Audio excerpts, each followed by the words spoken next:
Hello and welcome to the Columbia Daily Tribune's Courtside View webcast. This is Tribune sports editor Joe Walljasper along with Tribune basketball beat writer Steve Walentik.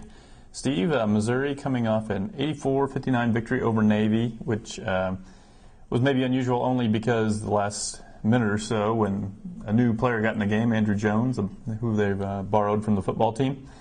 Your thoughts on whether he's going to be a guy that can make an impact at all in games or probably is just going to be a practice player?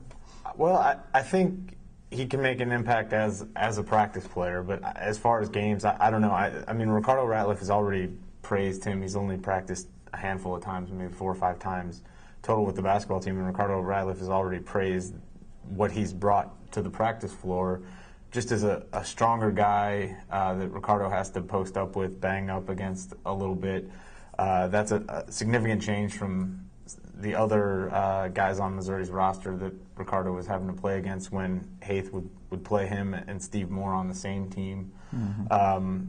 Andy Rosberg and Danny Feldman, who are both walk-ons, are both skinnier guys. And Andrew's obviously solidly built. He's 6'5", 255 pounds. And when Ricardo, tries to move him, there's resistance. So I think from that standpoint, that's helpful not only to Ricardo but also to Steve Moore, getting used to more physical players.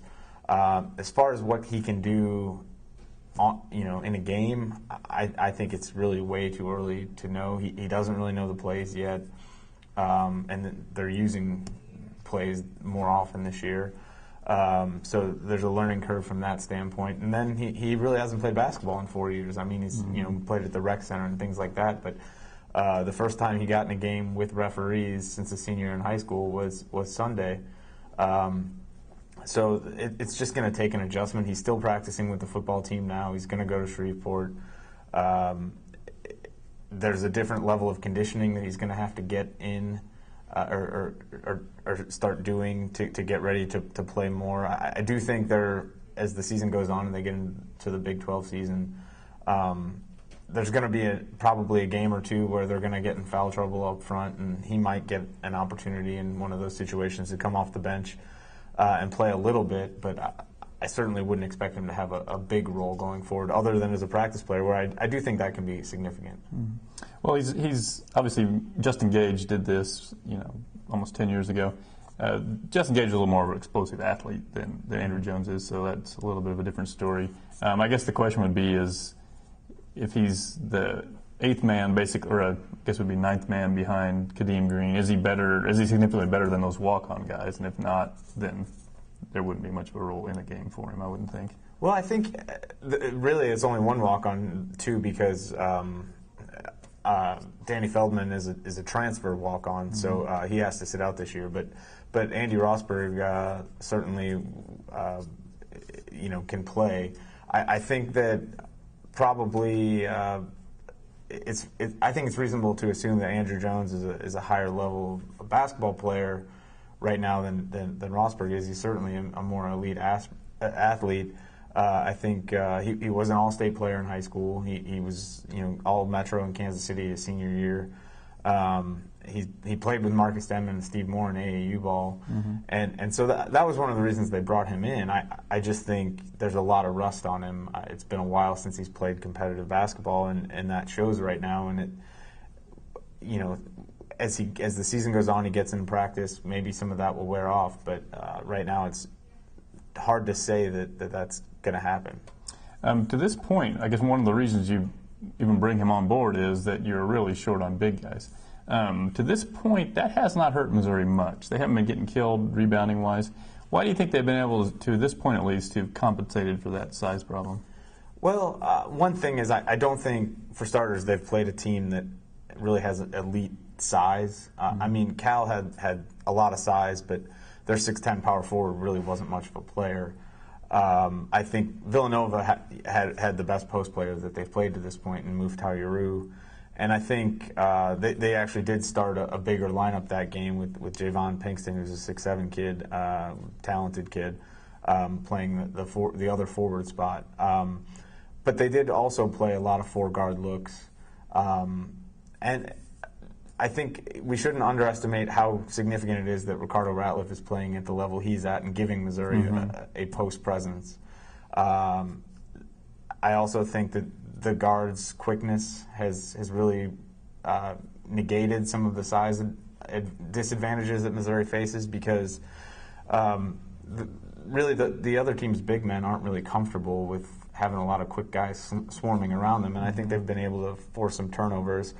Ratliff has done a good job on the boards. I think the other guy who's done a great job rebounding is Marcus Denman. He's averaging over 5 rebounds a game, and until a couple of games ago was actually their leading defensive rebounder, so he was really hitting the glass. I think they've had other guards chip in that area. You know, Phil Pressey had a game where he had 6 rebounds, and Matt Pressey's had a couple games where he's had 5. Kim English had a game where he had 7. So they've bought in, at least so far, to the gang rebounding attitude that Frank Haith wants to see and really needs to see. Whether it continues as they start playing bigger and bigger teams and more talented front courts remains to be seen. In a week, they're going to play Illinois as Myers Leonard. It's a 7'1" guy who can play a little bit, so that'll be interesting to see how they match up against him. And their power forward is Tyler Griffey, too, who's 6'8" and can move, and is a guy that Missouri, Mike Anderson's staff recruited pretty heavily. So, that's going to be a pretty good test for them to see how they play against those guys.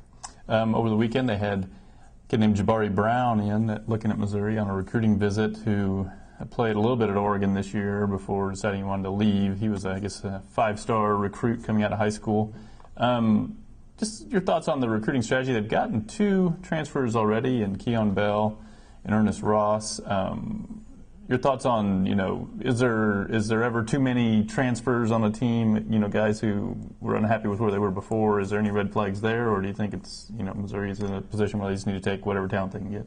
Well, I think there's a risk there, and you're seeing at Iowa State a team that's taken that risk, and it can pay off. I mean, the Cyclones aren't off to a great start by any means, but some of those transfers are playing big roles for them right now this year. I think Frank Haith looked at the scholarship situation when he got here, and it really wasn't good. They essentially have a huge senior class right now, and then 1 junior, 1 sophomore, and 1 redshirt freshman.